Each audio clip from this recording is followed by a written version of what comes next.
Você já sentiu alguma vez na vida a sensação de que está caminhando numa direção contrária ao caminho que Deus mandou você trilhar? E que você teimou, persistiu, achou que se garantia, foi e deu com a cara na parede, quebrou a cara literalmente e se colocou numa situação ruim diante de Deus? Pois é, hoje nós vamos trabalhar com o profeta Jonas. E a gente pode se identificar com muitos acontecimentos da vida de Jonas, das decisões que Jonas tomou. Deus mandou ele pregar para os ninivitas, mas ele achou que Deus deveria punir aos ninivitas e não convertê-los, não salvar a alma, a vida dos ninivitas. Então ele achou que tinha razão de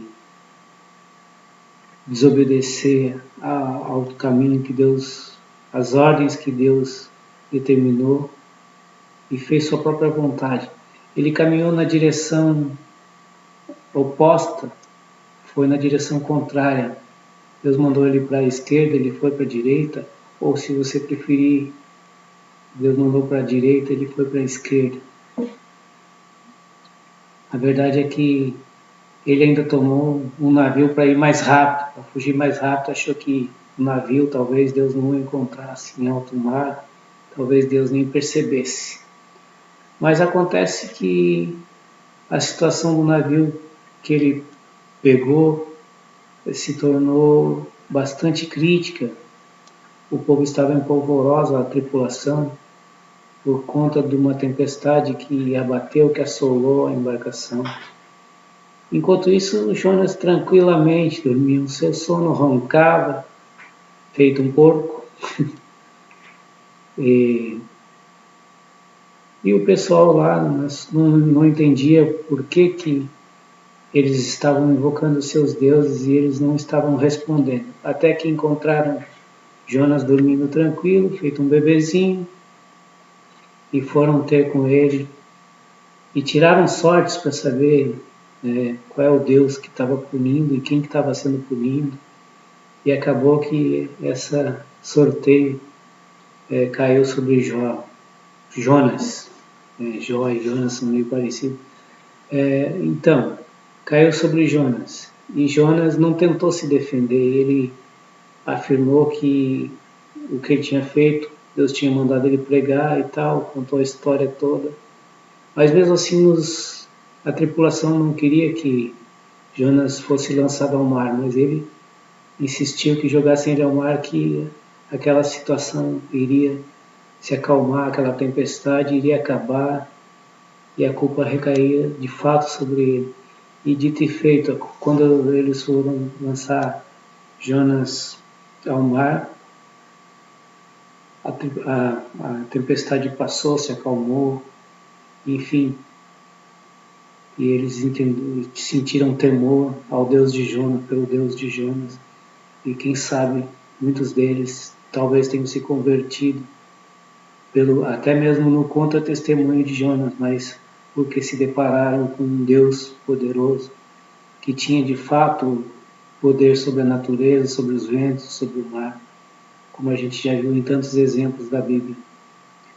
E como consequência, isso não foi o final ainda, que Jonas poderia ter morrido afogado em alto mar, não tinha aparente esperança para ele, mas como Deus tem um propósito na vida de cada um de nós, ele tinha na vida de Jonas, e ele fez Jonas cumprir o seu propósito. Mandou um grande peixe, talvez uma baleia ou um grande tubarão, nós não sabemos, que engoliu Jonas. E eu imagino o pavor que Jonas deve ter passado durante 3 dias e 3 noites no ventre do peixe, com os líquidos do peixe, com as coisas do estômago do peixe, os ácidos, tudo afetando diretamente ao corpo de Jonas. E lá pelo 3º dia, depois de ver que não se perceber vivo, que não tinha morrido, que Deus havia preservado a sua vida. Ele se dá conta, né, da sua desobediência, medita e reflete, né? Não tinha outra solução senão pedir a intercessão, que Deus o salvasse. E Deus usou depois o mesmo erro de Jonas para fazer com que ele se retratasse e fosse pregar a sua palavra, mesmo que os ninivitas eram inimigos do povo de Deus, dos judeus. Jonas, mesmo assim, ainda foi meio a contragosto, né? Não queria de fato, mas foi obedecer a Deus, foi lá e pregou. E surtiu efeito a pregação de Jonas. Os ninivitas se vestiram de panos de saco, isso é, se humilharam, jejuaram, até fizeram com que os seus animais jejuassem e aceitaram a palavra de Deus, e muitos deles se converteram. Mas Jonas, na verdade, a desobediência de Jonas era porque ele queria que Deus punisse, matasse, acabasse, porque os ninivitas eram um povo violento, feroz, que viviam em constante ameaça ao povo de Deus. Mas muitas vezes nós não entendemos o agir de Deus, o mover de Deus, determinadas coisas que Deus faz. Nós julgamos que Deus não deveria fazer muitas coisas, mas nós julgamos com critérios humanos e Deus julga com critérios divinos. E na verdade nós podemos pensar no monstro que engoliu Jonas como o monstro do egoísmo que nos engole e faz nós pensar somente em nós mesmos, pensar que Deus ou as pessoas à nossa volta têm que fazer as coisas do nosso jeito. Nós nos assenhoramos da vontade de Deus, né?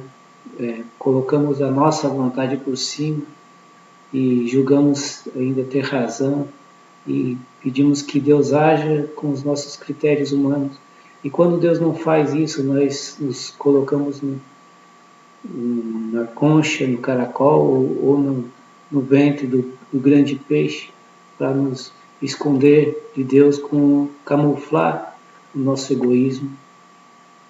E ainda colocamos sobre isso um verniz de humildade, de autopiedade, enfim, essas coisas, essas artimanhas que a nossa mente, a nossa alma, os nossos falsos eus conseguem fazer tão bem. Nós passamos uma vida toda alimentando esses eus, engordando e dando liberdade, e uma falha nossa, eles tomam o lugar de Deus na nossa vida e decidem a nossa vida até por nós mesmos, pela nossa essência humana, pelo propósito que Deus tem para fazer em nós. Eles nos roubam e não nos resta outra coisa senão tentar fugir, se esconder de Deus, desobedecer a Deus. Isso é o que nós pensamos, isso é que os nossos eus, fomentados pelo tentador, acham que é o certo, acham que é o correto. Jonas foi egoísta, em síntese. Na Bíblia, se a gente for ler ela do início ao fim, ela sempre é um livro que mostra um contexto, uma história para revelar os atos, as atitudes e as ações de um egoísta. Por exemplo, Caim foi egoísta, matou Abel. Tantos personagens, Davi foi egoísta, pensou em si, Salomão foi egoísta, pelo seu egoísmo ele teve N mulheres, fez obras magníficas e se sentiu glorificado por elas, endeusado. Enfim, Judas foi egoísta. Toda a Bíblia denuncia o egoísta que nós tentamos ocultar de nós mesmos. Como Jonas, nós queremos nos esconder de Deus, como Adão se escondeu no paraíso, no meio das folhas de figueira e tal. E nós temos muita arte, muito talento, muita especialização para poder ensinar o nosso falso eu a mentir e a se afastar de Deus.